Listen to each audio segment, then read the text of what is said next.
सगळं जर भगवान विष्णूच करणार असतील, तुमचं म्हणणं आहे की भगवान विष्णूंना सांगा, सुप्रीम कोर्ट काय फक्त टाइमपास करायला चालू केलंय का? तुम्हाला पगार वाटण्यासाठी सुप्रीम कोर्ट चालू केलंय का सरकारने? या फालतू गप्पा मारायला सुप्रीम कोर्ट चालू केलंय का? लोकांना कामं नाहीत, मग या फेऱ्या मारत बसा कोर्टाच्या, याच्यासाठी सुप्रीम कोर्ट चालू केलंय. सरकारकडून दाद मिळाली नाही तर माणूस कोर्टातच जाणार ना. सुप्रीम कोर्टाचे चीफ जस्टिस भूषण रामकृष्ण गवई, तुम्ही ना भारतीय न्यायव्यवस्थेने बसवलेले एक जज आहात, धर्माने बसवलेले जज नाहीये. तुमच्या मनातला हिंदूंचा द्वेष हा तुमच्या घरी ठेवायचा, तिथं कोर्टात नाही दाखवायचा. तुम्हाला त्या पदावरती बसवलंय ते न्याय देण्यासाठी बसवलंय, शहाणपणा करण्यासाठी नाही बसवलंय तिकडे. उगाच हिंदूंना डिवसण्याच्या भानगडीत पडू नका तुम्ही.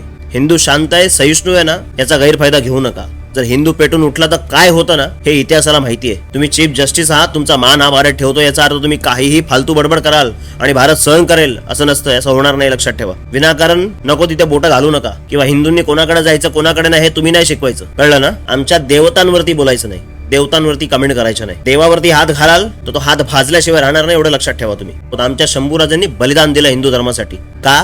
तो आमचा धर्म तेवढा पवित्र आहे म्हणून.